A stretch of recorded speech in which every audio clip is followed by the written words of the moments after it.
anticipation year at the launch site. Everything we've seen in the last few years from N9SA has been funneled into this one goal, and a very ambitious one at that. It's one thing to talk about landing on the moon, and it's sounding absolutely crazy. But it's another thing entirely to stand a couple miles away, knowing that 2 pilots sit on top of a rocket right now, counting down to leave Earth for 2 weeks and step foot on the lunar surface. I'll tell you, the air is alive with excitement, anxiety, and hope that Lucky 7 will live up to its name today. Back to you guys. Both pilots and all teams in launch control are caught on the edge of their seats, anxiously awaiting T-minus 0 seconds to liftoff. Lucky 7 is go for the moon. Liftoff. Clear the car. Roger, we got a roll program. Flight bottom, overall. Roger. Flight right frame here, Mama. Roger.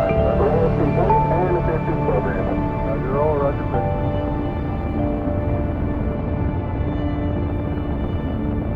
Stand by for 1 Bravo. Mark, 1 Bravo. 1 Bravo. Our flight right frame, in the water. Roger, so. The initial push into a suborbital trajectory is perfect. Stage 1 cuts out and Stage 2 lights its engine. Shortly after, the pilots report an abrupt and short-lived turbulence that shakes the entire cabin. All systems appear nominal despite a slight attitude adjustment. Post-flight analysis will eventually discover the jettisoned docking cap struck the starboard side of the capsule at an alarming rate of speed.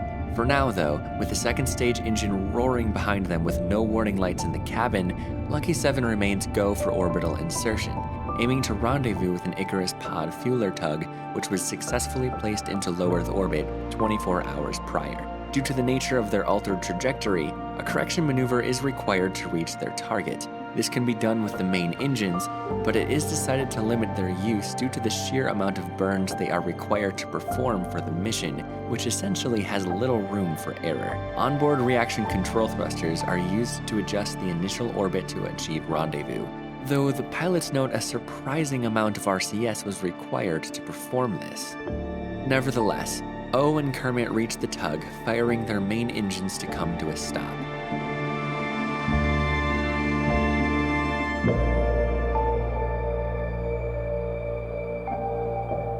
This will be the first of many ignitions that have to go right for mission success. The tug maintains its station-keeping slow rotation for rendezvous and docking, which, for whatever reason, has become a sort of tradition for the Icarus crew.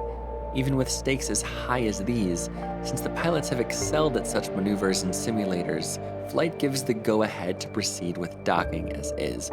With minimal attitude and translation corrections, docking is confirmed, and fueling of the main propulsion tank is commenced.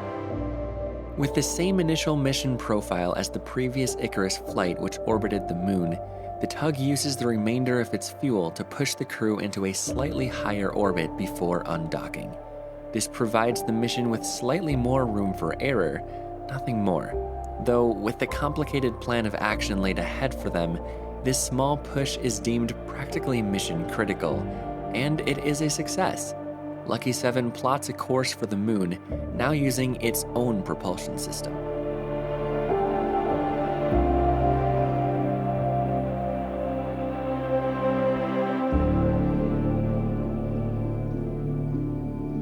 Three and a half hours after liftoff, Lucky 7 is go for translunar injection, burning their main engines for a second time. Their targeted paraloon is that of the lunar docking array's orbital altitude, that is roughly 1,000 kilometers from the surface. Calculating a lunar orbit rendezvous en route to the moon should be relatively straightforward, especially after performing the operation remotely for a bit less than a dozen missions now. It takes 2 days and 18 hours for the pilots to reach the moon, at which point they must slow down to a precise speed in order to reach the docking array where the lander awaits. Reaching paraloon, one of the 2 engines initially fails, prompting both to shut down and restart immediately. This works, but now the main engines are down one of their precious limited ignitions, which at this point in time there remains enough of to complete the mission as intended. Should more failures occur, however, the mission could be aborted, or worse. Successfully captured into lunar orbit, the pilots use RCS to fine-tune an approach to the docking array. Calculations are close, but not close enough, and the crew is generous with fuel adjusting the spacecraft's translation. They bring their predicted trajectory closer and closer to the target, utilizing 4 thrust to zero out relative inclination when their thrusters go dark and a warning lights up in the cabin. Their RCS fuel has run completely dry. With no propulsion to adjust their orbit, in 9 hours the crew of Lucky 7 will pass by their target at a distance of 5 kilometers. With no propulsion to ullage their main engines, they'll be stuck in lunar orbit until their eventual demise 2 weeks from now when oxygen runs out as well. As flight back on Earth debates offline the possibility of rescue or termination, the pilots of Lucky 7 devise a plan of their own. So then, let the madness begin. Kermit figures, okay, the spacecraft is facing the correct attitude for velocity adjustment, and he's got a backpack thruster pack for extravehicular activity, so why not simply get out and push? Well, the plan actually seems genius at first, until he realizes pushing on the engine bell is quickly putting the entire craft into an irreversible spin. Kermit attempts to counter this by pushing lower on the vehicle, but it's too late. What's done is done, and the weak thrusters strapped to his back just aren't strong enough to control 8 tons of rocket fuel. And speaking of fuel, his thruster pack is running quite low, so Kermit re-enters Icarus' pod to refill his nitrogen tank and head out again. That is, until a transmission comes in from flight back on Earth. I don't know what you guys just did, but your trajectory is now on a rendezvous course with the array. That's right, somehow, Kermit was able to almost perfectly align their trajectory, practically by accident. And what's more, the rotation caused by the stunt actually provides constant ullage, pushing fuel into the bottom of the tank. Lucky 7 is on course to their target and once again able to utilize their main engines. Ground control directs the crew to abort the mission, using the rotation to plan a return burn to the Earth. However, both pilots refuse. They've still got a shot at this. Spinning closer and closer to the docking array, Kermit awaits the right moment to light up the engines, rapidly correct attitude, and kill relative velocity. They must come to a stop close to the array for the best chance of this working. Since RCS is empty, docking with the array is out of the question. Just to add to their problems, upon reaching visual range, it is clear this burn isn't 100% successful, as they are slowly drifting away from the array. Well, the first thing that comes to mind is querying onboard systems of the array to undock the lander and then remotely control that to the Icarus spacecraft. Well, immediately after undocking, remote control goes dark, comms link is lost with the craft, and every second they drift further and further away from each other. Kermit makes the bold decision to jetpack his way towards the lander and manually troubleshoot and pilot it. There is no real guarantee that it will work, nor if Kermit will be able to make it back before his suit's life support runs out. But it really is the only hope for the mission to resume, so Kermit hurls himself into the black. Finally reaching the docking array, Kermit makes the discovery that the entire craft is facing away from sunlight. Solar panels were not providing any power, and the lander is practically dead. But there must have been enough power to release the docking mechanisms, as the lander was floating free at least. Boarding the almost lifeless vessel, Kermit wastes no time pushing it away from the array and attempting to steer it back to the, in a way, also lifeless spacecraft he arrived in. This proves to be quite difficult to calculate, as most translations lead to drifting even further away from Icarus. But Kermit eventually figures out a workable maneuver, putting the two pilots back on course with one another, rather than slowly drifting away. Now all that Kermit has to do is dock. Simple, right? Well, not really. To understand why, you must understand the lander's design. It is a single-stage lander which features a jettisonable spherical drop tank underneath it. This tank is heavy, and the reaction control thrusters on the lander were not designed to perform any complicated maneuvers with it still attached. This is to say the craft is extremely difficult to precisely steer in its current landing configuration. To add to Kermit's problems, the craft's electric charge is teetering on empty, meaning he cannot take his time as the vehicle could die at any moment, at which point both spacecraft would have zero control whatsoever and they'd be back at square one. Lining up the docking ports proves immensely difficult. A few wrong moves cause a collision that leaves the Icarus rapidly tumbling end over end. Kermit further maneuvers the lander to cause more collisions to potentially counteract the rotation, entirely risking both of their lives, mind you. And during this entire ordeal, ground control is throwing an absolute fit, commanding O and Kermit to abort. O eventually just turns off all communications with Earth, focusing entirely on helping to guide in the lander through the cabin's small windows. After a handful of passes and the rotation of Icarus has been stopped once more, Kermit once again lines up the docking ports and pulses forwards, but to no avail.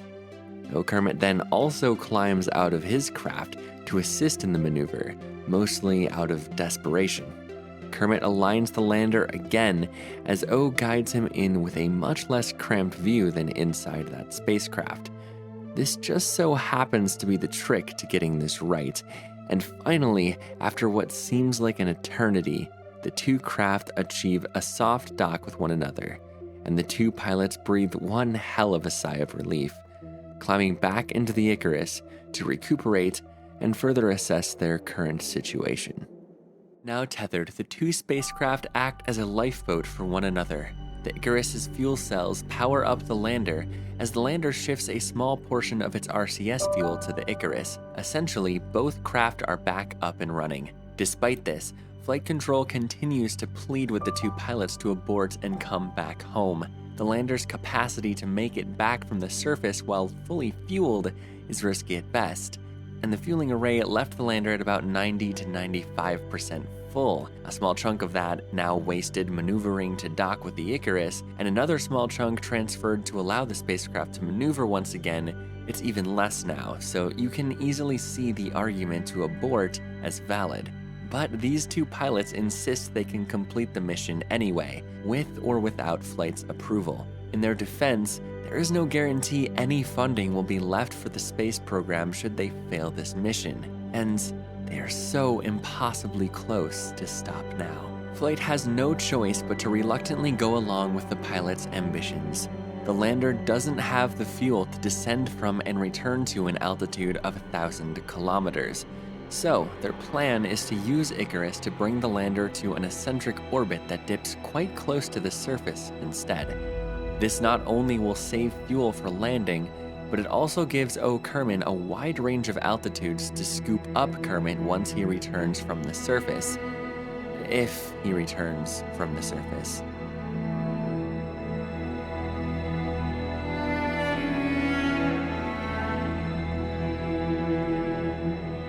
The two pilots say their goodbyes and their wishes to see each other again soon.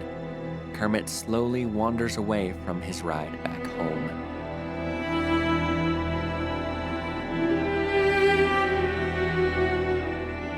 It's a sort of calm before the storm, as Kermit awaits for Paraloon to come around in half an orbit from now.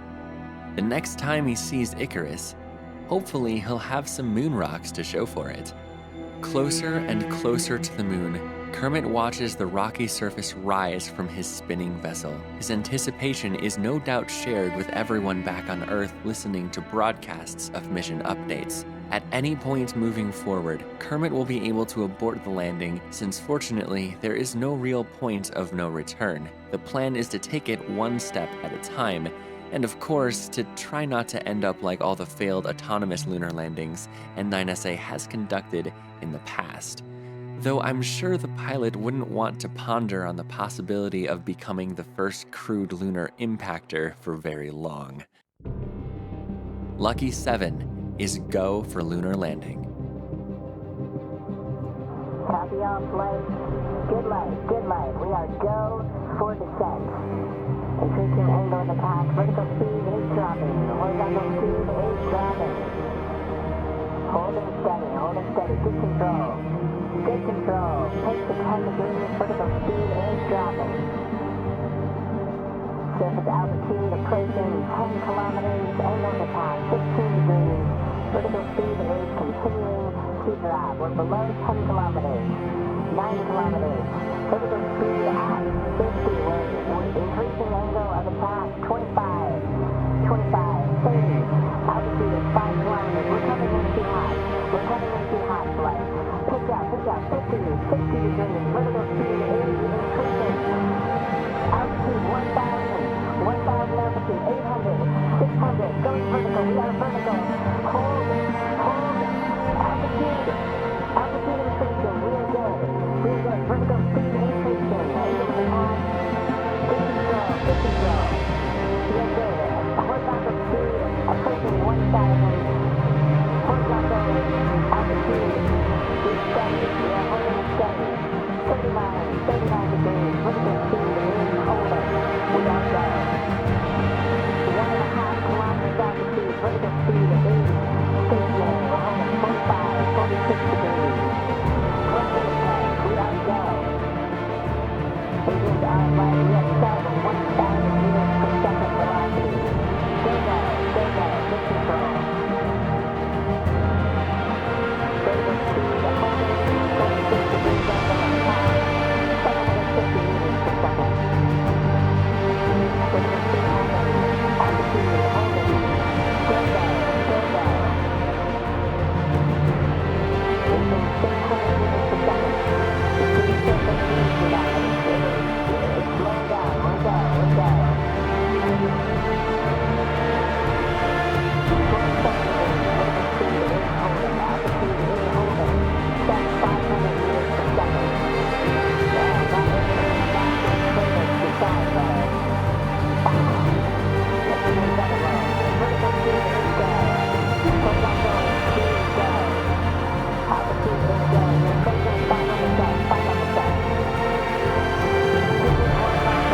We got to horizontal. Kill our speed. Come back down. Speed 150. Altitude 2,000. Speed 100 meters per second. Taking over. 1,500. 1,000. Vertical speed is cancel that. Continuing past resurface about 300. Good light. 100. Good light. 50. Good light. Touchdown. We are now back. Flight is clear. We're on the surface. The excitement felt all around the world at that moment was all-encompassing. He has done it.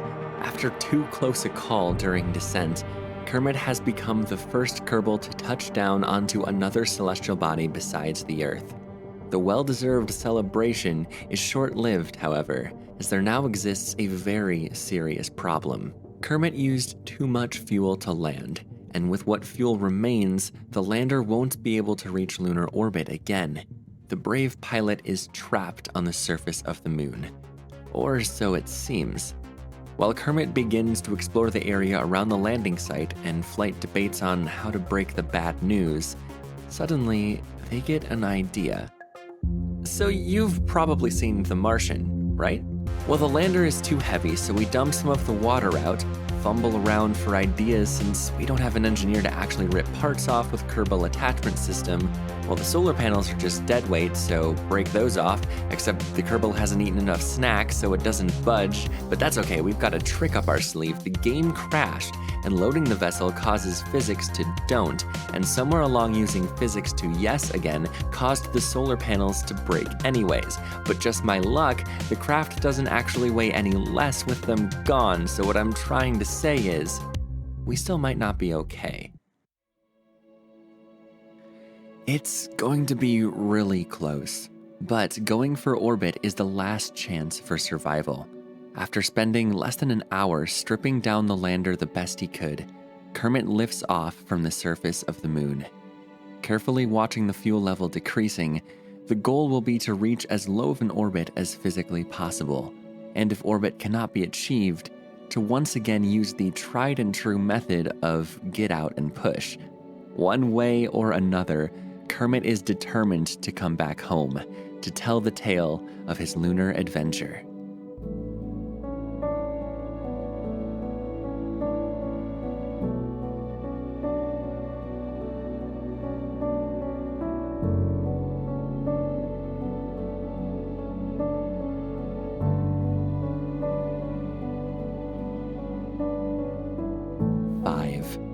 Five meters per second of delta V remaining, just a sliver of fuel in the lander, and a stable 80-kilometer lunar orbit achieved. O. Kerman in the Icarus spacecraft, who has been impatiently waiting for Kermit's return this entire time, immediately calculates a rendezvous. Due to the nature of his eccentric orbit, a tiny RCS correction is all that's needed to put his craft on course for intersect. Not long after, the two craft rejoin one another in orbit. This time, there is no need to dock or do anything crazy. Kermit simply steps outside, says goodbye to the lunar lander that served as both a lifeline and a nightmare, and float his way over to Icarus. The mission was finally over, and it was time to come home.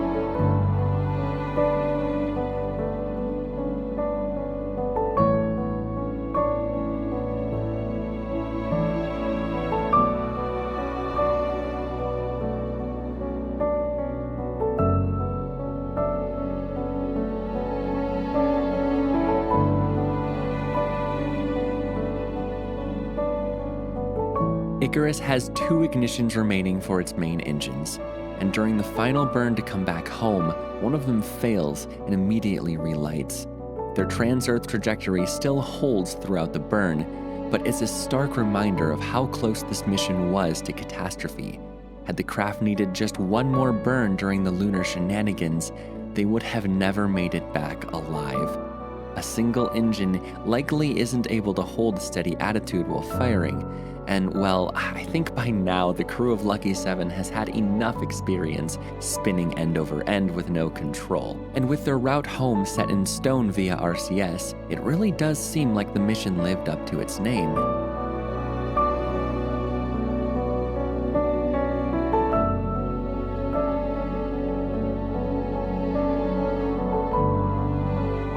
Re-entry through Earth's atmosphere is successful. Kermit and O float their way through the atmosphere, comforted by the sight of blue once again. Their home was nothing but a small bright ball amongst the stars for a little under 2 weeks, and for the longest time during the mission, it really did seem they would never see it again.